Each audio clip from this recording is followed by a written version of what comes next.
to send emails to a big list of email contacts and to get analytics on all those campaigns, what you'll need to do is set up an account with an email service provider. And there are tons of options out there, but the one that I recommend and use is Mailchimp. It works on any type of site. They've been around for ages, and they are also free to use up to 2,000 subscribers, which is always a great reason to use a product.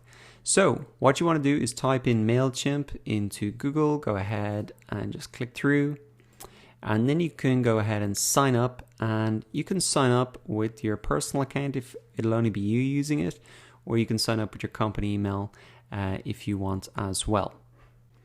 Now, once inside, what you'll want to do is come up and click on lists, and then you want to create a list, and you can just go ahead and create a list. So by creating a list, we'll be able to send one email to everybody that's on our list. So we need to fill out some of the list details, like the list name. So they even help you walk through some of this here. A good example is just your domain name and newsletter. So I'll just put in example domain. Now here we want to put in the default from address, and this is the address that people will respond to. Now this will need to be an email that you have access to, because you'll need to verify this in just a second. But it's best now to put in a domain specific email that you will have set up. Next, select the default name and use something that I instantly recognize, like your company name. So I'll just say example domain. Now what we want to do is put in a short reminder about how they got this email, and you can just rewrite the example down here. You are receiving this email because you opted in on our site. This is just a requirement for anti-spam.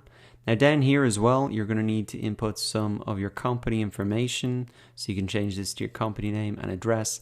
Now you don't need to put in like the number, say your office, whatever, 10A. You can just put in the street address and the city name, etc. Again, this is just anti-spam measure. Mailchimp are actually required to collect this information.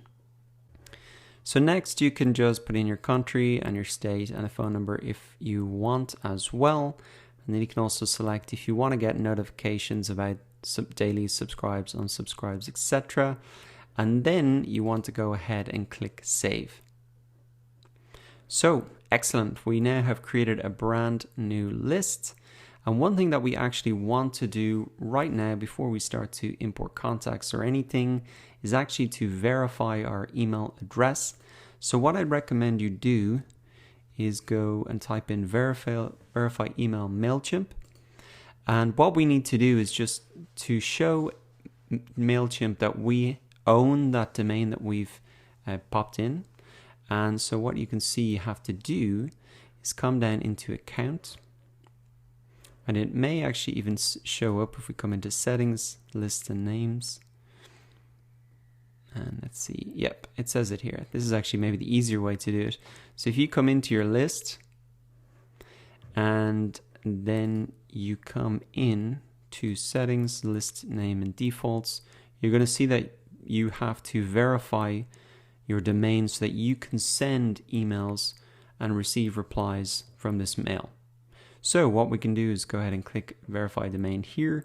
We can just pop in our email address, get them to send a verification email. The verification is email on the way, so I just need to go and get that.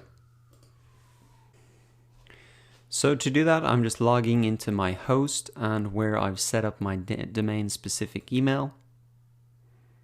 And now I can see this verification email from Mailchimp. So I just need to get into this and verify the domain access. I can actually just take this code, copy this, paste that back in, and click verify.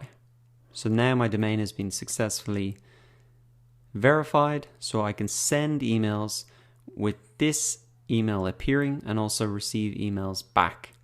So now that I've verified my email, what I might want to do is come back to my list again, and I now have the opportunity to start to import contacts into this email list if I want. So if you've already got some email addresses, maybe from LinkedIn, maybe from Gmail, maybe from other sources, you can just import those CSV files there. And you can just upload those. And what you can also do, which is sometimes handy, is you can just actually copy and paste email addresses in. So this is going to just give you a tab that you really just copy and paste them into. And once you've got that done, then you're going to have a list of emails that you can send an email directly out to. And again, the benefit of setting it up in Mailchimp is that you can send them in bulk. You are not going to get caught in that spam filter, as opposed to if you're sending a bulk email from a personal address, they're going to recognize your brand name.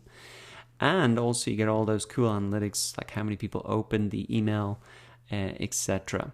So now that you know how to set up a Mailchimp account for free, go ahead and set one up for yourself. Don't forget to verify that domain. And if you have any questions or problems with that, just check their support guides. And then you can go ahead and import those contacts so you're ready to start sending out email campaigns to your email list.